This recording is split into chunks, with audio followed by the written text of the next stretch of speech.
Shana Tova. It's been a year, hasn't it? For each of us personally, as we do every year, we have experienced meaningful triumphs and deep losses in our own lives and in the lives of those we love.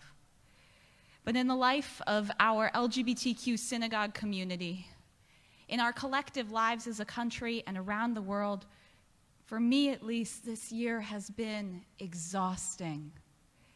To be a progressive and patriotic American in this last year has felt like some miserable cross between a marathon and an obstacle course. Ongoing resistance and protest and vigilance and hope and anxiety. It's a constant battle not to go numb from feeling so much for so long, knowing that there is more to come.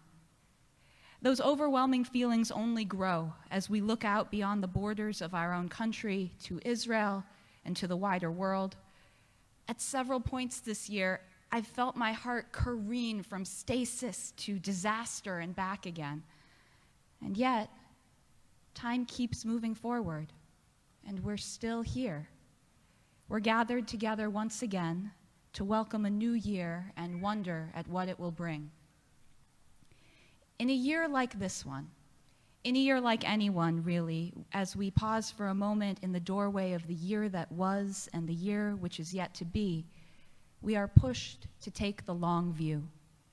We might find ourselves asking as we stand with one half of our hearts in the old and one half in the new, is the world getting better or is the world getting worse? Many nights over the past year, I've asked myself this exact question. It feels like more and more often. After this good day, after this depressing news report, after this milestone, is this human project in which we all take part building towards disaster or something beautiful? I'm not the only rabbi to ask this question of, are we on the right track? And other rabbis are certainly not the only profession concerned with it. Pollsters, pundits, public servants, philosophers, private practice. Each of us, when we take in the world outside of our own limited experience, wonders, in what direction are all of us headed? Is there any real way to tell? According to cognitive scientist Steven Pinker, there absolutely is, and statistics tell the story. In his book, Enlightenment Now, The Case for Reason, Science, Humanism, and Progress. In readable, reasonable, scientific, and data-driven language, he lays out an airtight case. Most historical and statistical evidence shows that life used to be shorter, sicker, poorer, more dangerous, and less free. In other words, the world only continues to get better. Now, on what basis could someone make this case, you might wonder? In part, using the language of these Yamim Noraim. Steven Pinker is not one usually to quote religious text, but he actually makes his point by quoting High Holy Day liturgy, the prayer Unatana Tokef, Berosh Hashanah Yikatevun, Uvayom Som Kippur Yichatemun. On Rosh Hashanah it is written, and on Yom Kippur it is sealed. Who shall live and who shall die? Who by water and who by fire? Who by sword and who by beast? Who by famine and who by thirst? Who by earthquake and who by plague? Who by strangling and who by stoning? One by one, Pinker addresses each of the downward trends of each of these hazards: water, fire, sword, beast, all of which were so common and terrifying to our ancestors that this list was a fairly exhaustive digest of the ways a person could die. Even when updating this litany to include contemporary threats, the numbers continue to show that we are living in the safest time in human history. As Joshua Rothman summarized for his article in The New Yorker, Pinker presents charts showing that despite our dark imaginings, life has been getting better in pretty much every way. Around the globe, improved healthcare has dramatically reduced infant and maternal mortality. Children are now better fed, better educated, and less abused. Workers make more money, are injured less frequently, and retire earlier. In the United States, fewer people are poor, and elsewhere in the world, billions fewer live in extreme poverty. Statistics show that the world is growing less polluted, has more parks and protected wilderness. Globally, there are now fewer victims of murder, war, rape, and genocide. Despite fears of resurgent racism, the number of hate crimes in America has been falling for decades. While the analysis of internet searches, which reveal searchers' hidden interest, indicate that racist, sexist, and homophobic values are also in retreat worldwide. But if all of these facts and figures are objectively true, why does it still feel like the world is getting worse? And it does compellingly feel that way to most people around the world. Last year, the Pew Research Center asked people around the world whether life had been better or worse in their countries 50 years ago. Many Americans, not a majority, but in the category with the most votes, said they thought life had been better 50 years ago. And this pessimistic outlook is not just an American perspective. According to other recent studies, majorities in 14 countries, including Australia, France, Germany, Great Britain, Hong Kong, Sweden, Thailand, and the United Arab Emirates, believe that the world is getting worse instead of better. Take a moment to envision the world as it was 50 years ago in 1968, during the Vietnam War, in the wake of the Six-Day War, the Summer of Love, the assassinations of Dr. Martin Luther King Jr. and Robert F. Kennedy, the passage of the Civil Rights Act, the election of Richard Nixon. In your own mind, what do you think? Are we better or worse off than we were 50 years ago? In some ways, life was worse, but in others, it might not have been as bad. Our intuitive and personal comparisons between the past and the present tend to be pretty unreliable. If being alive right now doesn't feel particularly great overall, it didn't feel all that much better, or maybe even that much worse 50 years ago. Maybe human existence in most times and places is a mixed bag. Many Americans living in 1968 might well have thought that life was better in 1918. If Pinker's message is so simple, that progress is quantifiably real, meaningful, and widespread, why do so many people across the world, including us, have so much trouble acknowledging it? The answer is that we're not using the same measurement system. We're human. We see things subjectively instead of objectively. It's our greatest strength, which gives us the gifts of empathy and storytelling and organizing. And it's also our greatest weakness. The scale on which the world is getting better, the data-driven trends that accurately measure towards greater progress and prosperity and peace, are objective quality of life calculations. The personal measurements we each take concerning our own happiness, fulfillment, and satisfaction with our lives are called subjective well-being calculations. Recently, in the United States particularly, the two measurement systems have diverged. This explains why life could be getting so much better objectively on the broader social scale without getting all that much better subjectively on an individual scale. To say so is to acknowledge that we can be better off without actually feeling that way.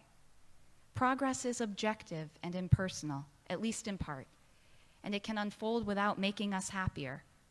But quality of life is higher today, no matter what you think. There is more to life than subjective well-being. And it's even more important for us to hear this perspective right now, at this sacred moment, a reality check on the cusp of a new year. We have all experienced world-worsening moments. Those are real and valid. We have all turned to one another over the past year or more, and in disbelief murmured, "Can you believe we're still fighting for this? For civil rights for all, for a woman's right to choose, for fair access to voting." We have come so far, and in our own lifetimes have seen such immense progress that the amount of ground that's been lost and what's at stake in such a short amount of time feels dumbfounding. We all have a list of terrifying headlines in our heads which multiply day by day, which convince us without a doubt that we are headed towards disaster. But while those headlines are objectively true, any even-handed newspaper could run the headline, "Number of people in extreme poverty fell by 137,000 since yesterday, every single day for the past 25 years. 137,000 people every single day reach from extreme poverty. There are multiple ways to understand the world's progress, and the optimistic or pessimistic perspective, the wide or narrow view we take, can affect more than just our answer on a survey. It can affect the news we read, the way we vote, the way we see other people, the way we put ourselves out in the world. It can be a self-fulfilling prophecy. If we believe the world is getting worse, it doesn't take much effort to make it so. But what can we do to make sure that the world objectively and subjectively is better? The answer is in the refrain from that same litany our ancient ancestors composed of those things that would surely kill us. It remains as relevant today as it did when it was written. On Rosh Hashanah it is written, on Yom Kippur it is sealed, but tefillah, tshuva, u'tzedakah, prayer, repentance, and renewing justice in the world will temper this severe decree. Every time we come together as a community for tefillah, or whatever practice we hold for connecting to something greater than ourselves, we individually, subjectively, tend to feel a little better about the state of the world, and that is reflected in the way we act, in fact, changing our world. All those times on a Friday night that Rabbi Kleinbaum insisted we focus on gratitude or sing louder like we meant it, statistics show she was right. Those uplifting interactions actually change the way the world works for us and the way we make the world work for other people. When we individually practice teshuvah and address within ourselves and in our relationships with others meaningful repair and genuine intent to do kindness, our world becomes a more harmonious place, and we are more whole to participate in it. When we offer tzedakah to an organization that we think makes the world a better place, when we stand outside the mosque on a Friday afternoon holding signs of welcome and solidarity with our Muslim neighbors, we ourselves contribute to the world's betterment, and so does every person affected by this gesture. In the Talmud, in Tractate Eruvin, it's said that for 2.5 years, Beit Shammai and Beit Hillel disagreed on this same basic question. Is the world a good or an evil place? Without naming names, the Talmud recounts, these say it would have been preferable had humanity not been created than to be created. And those said it's preferable for humanity to have been created than not been created. However, now that we have been created, we should examine our actions that we have performed and seek to correct them. And some say we should examine our planned actions and evaluate whether or not and in what manner those actions should be performed so that goodness is increased. To make the planet spin forward, to make the moral arc of the universe bend towards justice, to make the world a better place, is an enormous, overwhelming task. Maybe it would have been better had it never fallen to us. Maybe it would have been easier if we were never born. But we are here, for better and for worse. Yes, there are many things that lie outside our ability to change them, but I am here to tell you that we underestimate our own power, every one of us. Our smallest acts of compassion, of persistence, of bravery have an effect larger than we will ever know. What we can do is what's described in the book of Lamentations, generations before the Talmud was even written. Nach pesad drachenu, v'nach korah, v'nashuva ad Adonai.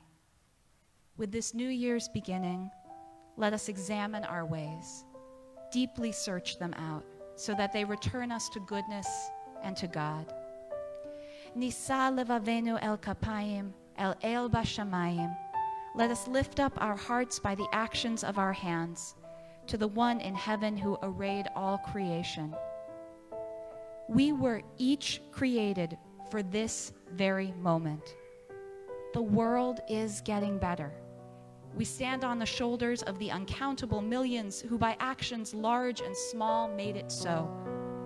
It's not up to us to fully complete this task, but neither are we free to count ourselves out of it. For each of us this year, I wish you a year that only gets better, in ways that you can see, in ways you can't see, and in ways you make for yourself and for others. Shana Tova.